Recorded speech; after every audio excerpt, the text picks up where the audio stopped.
श्री धर्मेंद्र यादव।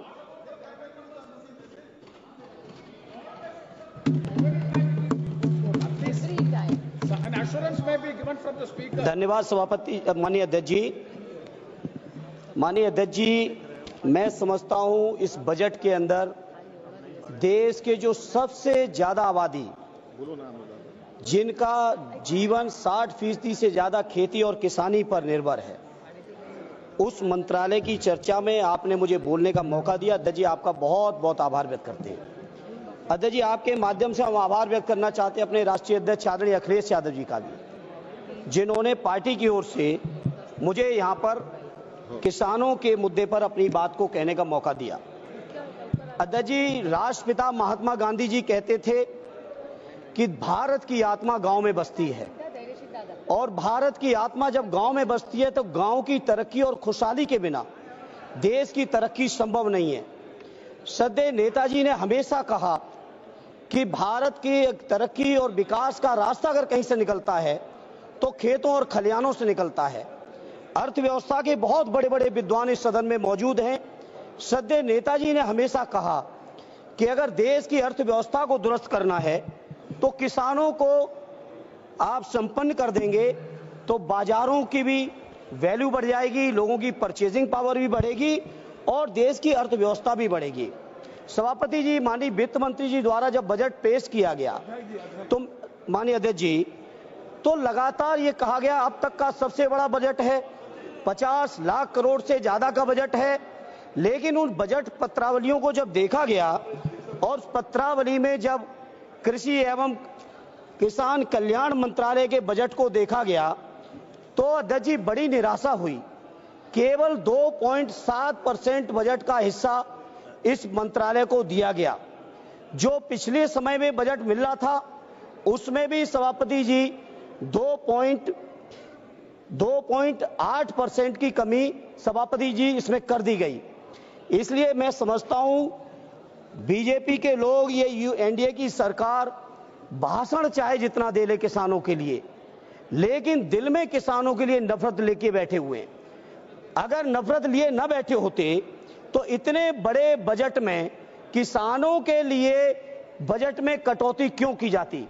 सभापति जी, मैं जिक्र करना चाहूंगा 2014 के भारतीय जनता पार्टी के संकल्प की।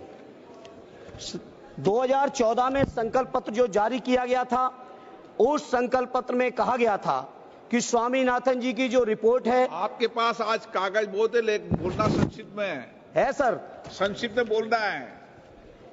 अब जो आप मौका देंगे आपकी उदारता रहेगी।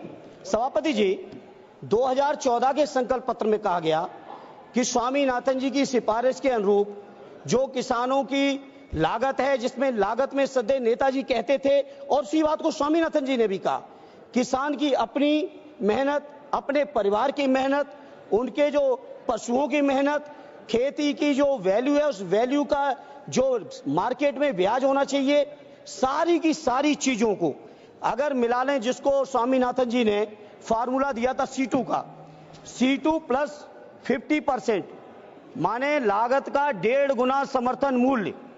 14 का वादा है आपके चुनावी घोषणा पत्र का मंत्री जी, और 14 से आज 25 आ गई है। अभी तक एक बार भी सरकार का ये संकल्प 12वां बजट पेश हो गया है। 11 साल आपने पूरे कर दिए। भाषण बहुत लंबे हैं आपके, लेकिन सच्चाई से बहुत दूर हैं। उसके बाद सभापति जी, प्रधानमंत्री जी ने 2016 में घोषणा की कि 2022 में आने वाले अमृतकाल में जब भारत प्रवेश करेगा तो उस प्रवेश के समय किसानों की आमदनी को हम दूना कर देंगे। मैं नहीं समझ पा रहा हूं, माननीय कृषि मंत्री जी, आप बहुत अनुभवी हैं, एक बड़े प्रांत के लंबे समय तक मुख्यमंत्री रहे हैं, जहां किसानों की इस्तेमाल की सारी चीजों का मूल्य आपने बढ़ा दिया। आपने खाद का दाम लगातार बढ़ाया, बिजली में आपने कोई सब्सिडी दी नहीं, कीटनाशकों का दाम बढ़ा दिया गया, किसान के इस्तेमाल के डीजल के दाम बढ़ गए, ट्रैक्टर, थ्रेसर से लेके जितने भी आपके चीजें इस्तेमाल होती हैं खेती किसानी में, सारी चीजों का दाम बढ़ा दिया। लेकिन किसानों को कहीं समर्थन मूल्य देने की आपने जरूरत नहीं समझी। जहां आपने वादा किया था दोगुनी आमदनी का, जहां आपने वादा किया था C2+50% का, आज मैं बड़ी जिम्मेदारी से सभापति जी कहता हूं, देश के किसानों की हालत यह है कि अगर वो कर्ज न लें तो लागत भी ऐसी, लागत के बराबर भी कहीं मार्केट में मूल्य नहीं है। स्वामीनाथन जी ने कहा था कि किसानों की आमदनी बढ़ानी है तो 43,000 मंडियों की देश में जरूरत है, लेकिन उन मंडियों की अभी देश के अंदर केवल स्थिति है 7,000 की। और जब से एनडीए की सरकार आई है 11 साल से, मैं पूछना चाहता हूं मंत्री जी, जवाब दे दीजिएगा, प्राइवेट सेक्टरों ने तो मंडियां बढ़ा ली, साइलोज बना लिए, प्राइवेट खरीदारी का इंतजाम तो है, लेकिन कहीं भी सरकारी मंडियां आपने बढ़ाने का काम किया हो तो उसका डेटा दे देना। उत्तर प्रदेश के अंदर आदरणीय अखिलेश यादव जी ने मुख्यमंत्री रहते हुए विशेषकर बुंदेलखंड से लेकर उत्तर प्रदेश के विभिन्न इलाकों में सैकड़ों मंडियां बढ़ाई थी, उन मंडियों को नहीं बढ़ाया। और तो और कन्नौज के अंदर आलू की, मैनपुरी के अंदर अनाज की एक बहुत बढ़िया मंडी तैयार की थी एक्सप्रेसवे के ऊपर, जिससे किसान अपनी फसलों को सीधे देश के किसी भी कोने में पहुंचा सके। उन मंडियों को भी मंत्री जी आप जानकारी जुटा लीजिएगा, उन मंडियों को भी आपकी सरकार ने नहीं बनाया। और मैं ये बात मैं इसलिए कह रहा हूं क्योंकि जब सत्ता पक्ष की तरफ से कोई खड़ा होता है तो डबल इंजन की बातें करते, डबल इंजन की बातें करते। क्या हुआ आपके उत्तर प्रदेश के अंदर डबल इंजन का? माननीय अखिलेश जी के सारे कामों को रोक दिया गया। जहां सभापति जी ये हालत है किसानों की, अंत में किसान क्या करें? कर्ज ले रहे हैं, साहूकारों के मुंह मांगे ब्याज पे कर्ज लेना पड़ रहा है, सरकार से भी कोई राहत नहीं। क्या मामूली बात है? आपके 10 साल के कार्यकाल में प्रत्येक वर्ष 10,000 से ज्यादा और अब तक 1 लाख से ज्यादा किसानों ने आत्महत्या कर ली है। देश के किसानों ने, बताइए, देश के किसान आत्महत्या कर रहे हैं, देश के तमाम संविदा कर्मी आत्महत्या कर रहे हैं। देश के किसान अगर अपना हक अधिकार मांगने आते हैं, 3 काले कानून बनाए थे। मैं कृषि मंत्री जी आपसे कहूंगा जवाब में बताइएगा, हम पूरे विपक्ष के लोग कह रहे थे कि काले कानून है 3, और काले कानूनों को आप नहीं मान रहे थे। किसानों ने यहां पर महीनों दिल्ली में सर्दी, गर्मी, बरसात सारे मौसम झेल के आंदोलन किए, 750 किसान शहीद हुए। उन शहीद किसानों को आज तक आपकी सरकार की तरफ से, जहां देश की 5वीं अर्थव्यवस्था है, तीसरी होने वाली है, वहां एक परिवार को मुआवजा आपने नहीं दिया। सर, यह है आपकी सरकार। यह डंका बज रहा होगा किसी बड़े बड़े लोगों के लिए, कुछ चुनिंदा उद्योगपतियों के लिए बज रहा होगा डंका, लेकिन देश के किसानों की जो बर्बादी है वो छुपी नहीं है। सभापति जी, इसलिए सभापति जी मैं आपसे कहना चाहता हूं, जहां देश के अंदर पूंजीपतियों का 16 लाख करोड़ से ज्यादा कर्ज आपने माफ किया है, 16 लाख करोड़ से ज्यादा देश की बैंकों ने पूंजीपतियों का, बड़े बड़े पूंजीपतियों का, जिसमें चुनिंदा होंगे, हम किसी का नाम नहीं कोट करेंगे, पूरा देश जानता है, लेकिन किसानों के कर्ज की माफी की बात आती है तो सरकार एकदम चुप बैठ जाती है। यही आपका किसानों के प्रति प्रेम है। मैं बड़ी जिम्मेदारी से कहता हूं, अपने देश के किसान भाइयों को कहना चाहता हूं, देश की सर्वोच्च सदन से कहना चाहता हूं, आपको सोचना पड़ेगा, चिंतन करना पड़ेगा कैसी सरकार आपने चुन ली। कितना प्रधानमंत्री जी के नाम पे झूठी बातों को आप विश्वास कराओगे लोगों को? कह रहे कितना दिया है, उससे एक मिनट शब्द, जितना दिया है सुन लो, उससे ज्यादा आपने जो यूरिया की बोरी 50 से 40 कर दी, उसमें काट लिया है, उससे ज्यादा आपने जीएसटी में वसूल लिया। आप बताओ ट्रैक्टर पे कितना जीएसटी है, यूरिया पे कितनी जीएसटी है, कीटनाशकों पे कितनी जीएसटी है? जीएसटी के माध्यम से आपने वसूल लिया है। एक हाथ से 1 रुपया देते हो, दूसरे हाथ से 10 रुपए खींच लेते हो किसानों से। किसान सुन रहे हैं देश के, इसलिए मैं सभापति जी कहना चाहता हूं, आज किसान मजबूर है। मैं एहसास है, मेरे पिताजी आज भी खेती किसानी में रहते हैं, आज भी गौशाले में रहते हैं, मुझे एहसास है किसानों के दर्द का। सभापति जी, किसानों को यह हालत थी पहले, जब कभी भी अगर किसी किसान परिवार से ये कह दो कि गांव छोड़ दो, जमीन छोड़ दो, शहर में चल के बस लो, नौकरी कर लो, तो वो नहीं तैयार होते थे। और आज सभापति जी किसान इतना मजबूर हो गया है कि खेती छोड़ के शहरों में रिक्शा चलाने को तैयार है, शहरों में आपके मजदूरी करने को तैयार है, कोई भी काम करने को तैयार है, अब किसानों ने समझ लिया है कि उनका और उनके बच्चों का भविष्य अब खेती में नहीं रहा। और यही कारण है, बहुत से सर्वे आए देश में, जब पूछा गया किसानों से कि आप खेती करना चाहते हो कि नहीं करना चाहते हो, मेजॉरिटी के किसानों ने कह दिया कि हम खेती नहीं करना चाहते। यह हालत है। देश के 50% से ज्यादा किसान आज भी हैं सभापति जी, जो कर्जों से डूबे पड़े हुए हैं। इसे मैं आज इस मौके पर कहना चाहता हूं, ये सरकार हो चाहे इनके प्रांतों की सरकार हो, और प्रांतों में भी विशेषकर उत्तर प्रदेश की सरकार के बारे में कहूंगा, किसानों को रोजगार दिया नहीं।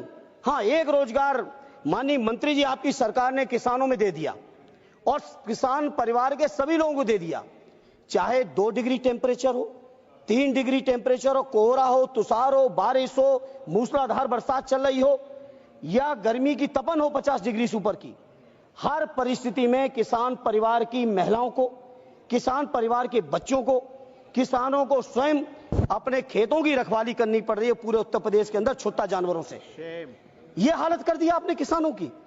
कहीं ना कहीं मैं समझता हूं किसानों की दुर्दशा आप सब लोग सुनियोजित तरीके से कर रहे हो, क्योंकि ये किसान जो समाज है बहुत स्वाभिमानी समाज है, बहुत जज्बाती समाज है।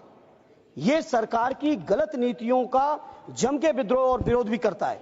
इसलिए सरकार चाहती है किसान कर्ज में उलझे रहें, किसान अपनी समस्याओं में डूबे रहें, किसानों में कहीं संपन्नता ना जाए। किसानों में संपन्नता आएगी तो उनके परिवारों के लोग नौकरी से लेकर सम्मान स्वाभिमान का जीवन जिएंगे। ये सरकार पूरी तरह से चाहती है कि कैसे भी किसान बर्बाद हो। अभी सभापति जी पूरे देश ने देखा, अमेरिका से जंजीर में बंध के नौजवान आ रहे हैं। ये कहां के नौजवान थे? और ये तो संपन्न प्रांत जिनको हम मानते हैं देश में, पंजाब के नौजवान, गुजरात के नौजवान, हरियाणा के नौजवान, ये सारे नौजवान किसान परिवारों के थे जो खेती कर्ज अपने परिवार के बुजुर्गों की परेशानी से आज जाके जमीन बेच के, जमीनें गिरवी रख के विदेशों में गए, और विदेशों में अरे बाबा चुप रहो बाबा। अरे इनको शांत रहने दो, जानते हैं किसान ये क्या करेंगे। ये हर एक में केवल बोलना जानते, बाकी कुछ नहीं। इसलिए अध्यक्ष जी, सभापति जी, किसान परिवार के नौजवानों की हालत ये कर दी आपने 2019 का 5 साल प्रचंड बहुमत की सरकार, सत्ता पक्ष की तरफ से, जयप्रकाश भाई आपका नंबर आएगा भी, सत्ता पक्ष की तरफ से जो खड़ा हुआ प्रचंड बहुमत की सरकार, डबल इंजन की सरकार, 5 साल डबल इंजन की सरकार चलाने के बाद आपका 19 का जो संकल्प पत्र है, उस संकल्प पत्र में आपने कहा कि कृषि ग्रामीण क्षेत्र में 25 लाख करोड़ का निवेश करेंगे। ये 19 का आपका है। 14 से 19 सरकार चलाई, 19 से 24 भी आप ही ने चलाई, और 19 का आपका ये वादा है कि 25 लाख करोड़ किसानों की, हम कृषि उत्पादन को बढ़ाने के लिए 25 लाख करोड़ का निवेश करने के लिए प्रतिबद्ध हैं। तो बता दें माननीय कृषि मंत्री जी अपने जवाब में, आखिर ये प्रतिबद्धता आपके कहां चली गई?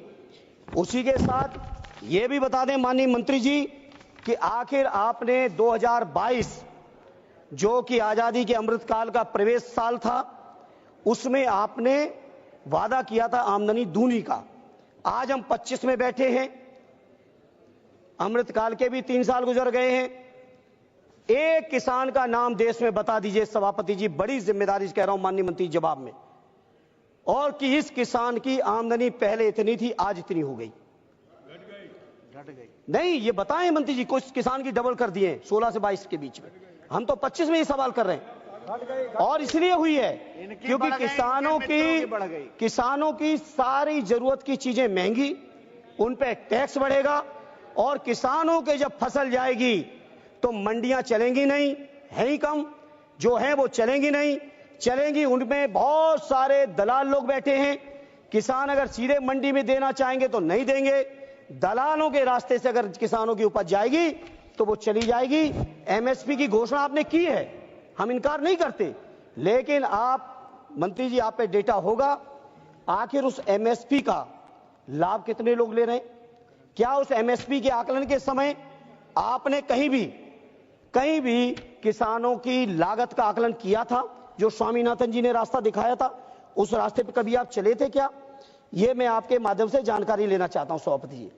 सभापति जी, किसानों के बारे में में जितनी बात कह दें, आप सोचिए, आलू का किसान कर्ज में डूबा है, लेकिन चिप्स के उद्योगपति जितने में खरीदे उसका सैकड़ों गुना मुनाफा कमा रहे हैं।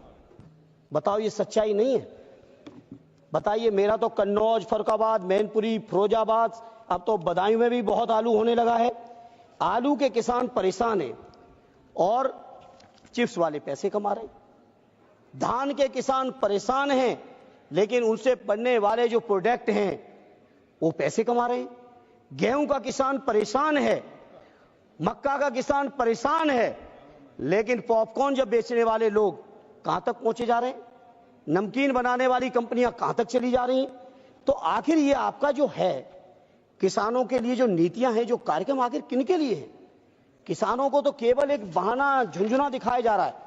इसलिए आज सभापति जी, बहुत महत्वपूर्ण चर्चा, और इस चर्चा के माध्यम से मैं देश के किसानों से कहना चाहता हूं कि ये भारतीय जनता पार्टी के लोग हर हालत में किसानों की उपज, किसानों की जमीनों पर इनकी नियत है, जमीनों पर नियत है। सभापति जी, सरकारी बैंकें प्राइवेट की जा रही हैं, उन प्राइवेट बैंकों से किसानों को कर्ज, और उसका भविष्य ये होने जा रहा है कि किसानों की जमीनें भी कुछ चुनिंदा बैंकों और उद्योगपतियों के हाथों में होंगी, इससे ज्यादा कुछ नहीं होगा।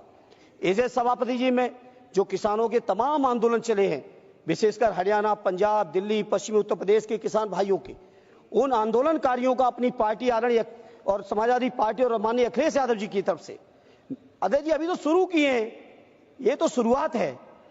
सभापति जी, मैं माननीय अखिलेश यादव जी की ओर से, अपनी पार्टी की ओर से न केवल समर्थन करता हूं, न केवल उनकी मांग का साथ देता हूं, बल्कि मैं बड़ी जिम्मेदारी से कहना चाहता हूं, एमएसपी को जो गारंटी की बात स्वामीनाथन जी ने कही थी, जिसकी मांग को लेकर लगातार किसान आंदोलनरत हैं अलग अलग तरीके से, उन एमएसपी को आप लागू करिए और स्वामीनाथन जी के हिसाब से लागू करिए, क्योंकि हम जानते हैं उसमें भी खेला कर देंगे, उसमें भी किसानों को गुमराह कर देंगे। क्योंकि आप देखिए, किसानों का बजट आपने डाउन कर दिया, जहां देश का बजट बढ़ रहा है, किसानों का बजट क्यों कम कर दिया मंत्री जी? अब मंत्री जी किसानों की को नहीं चाहते हैं कि मंत्री जी को नहीं चाहते हैं सरकार में बैठे लोग, ये तो यही लोग जाने, लेकिन किसानों की कर्ज माफी हो। जी, ये स्वामीनाथन आयोग का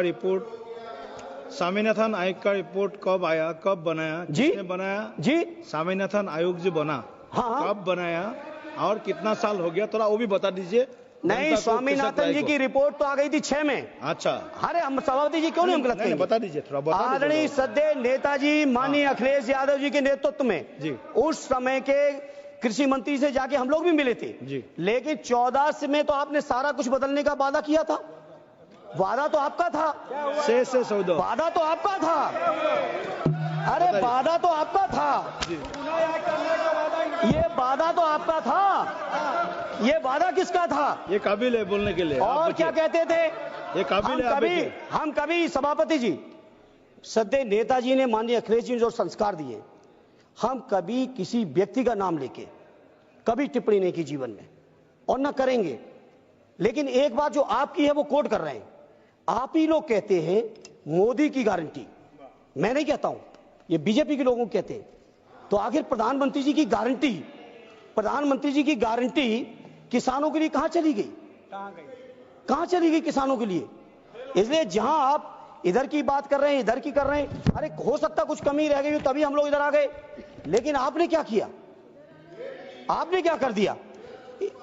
इसलिए सभापति जी, मेरा आपसे प्रार्थना है, गन्ने किसानों का सवाल है, बड़े देश के अंदर संभवतः सबसे बड़ा प्रांत उत्तर प्रदेश बन चुका है गन्ना उत्पादन का, महाराष्ट्र को भी अब पीछे छोड़ दिया।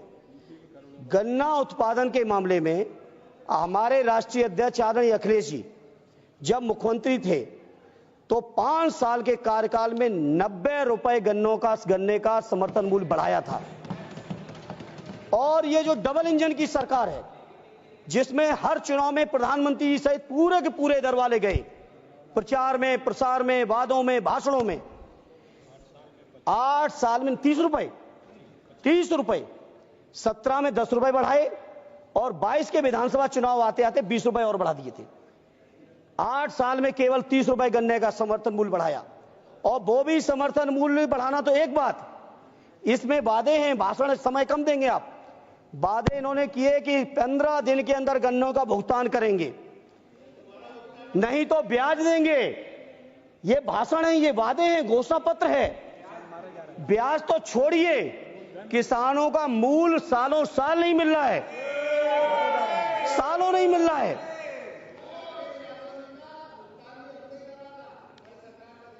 अरे जब खजाना तुम पे पहुंच गया, भुगतान कौन करेगा? ये कौन सी बात होती है? वित्तीय वर्ष खत्म हो गया था भाई, 15 मार्च को जब कार्यकाल खत्म हुआ तो भुगतान कौन करेगा? और भुगतान क्या कोई एहसान किया, किसी और का किया? किसानों का गन्ना था, किसानों का गन्ना था, उसका भुगतान आपने कर दिया। इधर सभापति जी, उत्तर प्रदेश का तो विशेषकर और कई प्रांतों के साथियों से बात हुई, अन्य प्रांतों में भी सबसे ज्यादा दिक्कत जो आज है किसानों को, सभापति जी सुन लें, छुट्टा जानवर। मेरी प्रार्थना है कृषि मंत्री जी, किसानों की उपज की जब तक वो बाजार में बिक नहीं जाता है, पूरा का पूरा परिवार सर्दी, गर्मी, बरसात, लू, बारिश, हर परिस्थिति में किसानों के परिवार खेतों में पड़े हैं, उनका जीवन नरक हो गया है। इसे सभापति जी आपके माध्यम से मंत्री जी से, सरकार से कहूंगा, एक स्थायी और ढंग से इंतजाम निकालिए। प्रधानमंत्री जी के आप चुनावी भाषण सुनिए, और पता नहीं सरकार में बैठे लोग क्या है कि प्रधानमंत्री जी की भी नहीं सुनना चाहते, प्रधानमंत्री की भी नहीं सुनना चाहते, प्रधानमंत्री की भी नहीं सुनना चाहते आप लोग।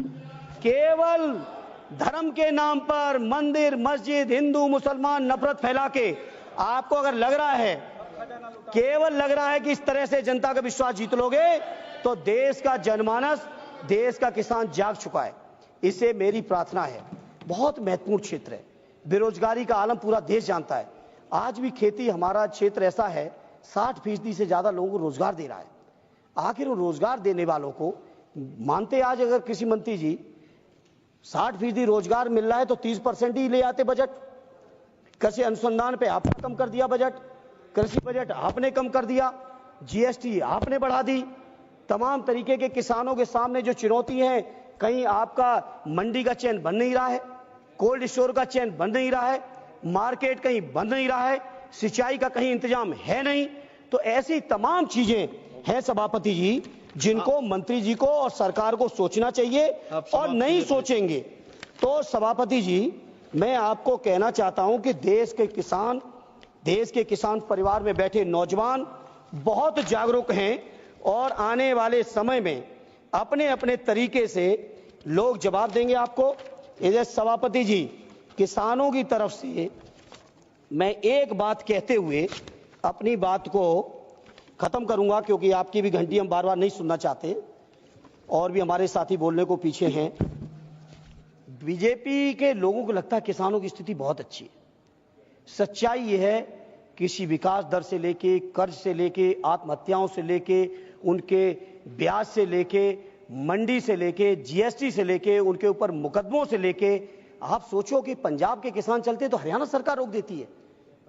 कोई मामूली बात है? अंतरराज्यीय सीमा तो है, कोई अंतर प्रदेश देशी सीमा तो है नहीं। अंतरराज्यीय सीमाओं में रोक दे रहे लोग। 750 यहां मर गए, इनका कोई कार्रवाई नहीं, शहीदों का दर्जा नहीं, कोई मुआवजा नहीं। इसलिए मैं किसानों की भी समर्थन की मांग करते हुए, वो समर्थन करते हुए अपनी पार्टी की ओर से एक बात केवल सभापति जी, एक बात मैं कहूंगा कि हर हाल में ये किसानों को गुमराह कर रहे हैं। मैंने कई रिपोर्ट्स पढ़ ली, टाइम नहीं है बताने का। गुमराह करते हैं कि किसानों का कर्ज माफ करेंगे तो सरकार पे इतना खजाने पे बोझ आएगा। ज्यादा बड़ा बोझ भी नहीं आना है, ज्यादा बड़ा बोझ नहीं आएगा अगर सरकार करना चाहे तो। इसे मैं सरकार से कहूंगा, किसानों का कर्ज माफ कर दो, और भविष्य में किसान कर्ज ना उन पे चढ़े, उसके लिए भविष्य में कर्ज ना चढ़े, उनकी लागत का 1.5 गुना समर्थन मूल्य कर दो, तो किसानों का भी लाभकारी सौदा हो जाएगा। बस एक बात सभापति जी कहते हुए एक लाइन कहूंगा, जवाब दिए, एक मिनट जयप्रकाश जी। अदम गौड़वी साहब हमारे गोंडा के एकदम गांव में बैठे हुए कवि रहे। उन्होंने सरकार के लिए उनकी कही हुई एक कविता बड़ी फिट बैठ रही, बस तुम्हारी फाइलों में गांव का मौसम गुलाबी है। क्या बात? तुम्हारी फाइलों में गांव का मौसम गुलाबी है, मगर ये आंकड़े झूठे और वादा किताबी है। तुम्हारी मेज चांदी, तुम्हारे जाम सोने के, लेकिन किसान के घर में आज भी फूटी रकाबी है। ठीक है जयप्रकाश जी, ये है किसानों की हालत माननीय मंत्री जी। आपका टाइम स्टार्ट हो इसलिए गया। धन्यवाद सभापति महोदय। नहीं आप शुरू कीजिए। धन्यवाद सभापति महोदय।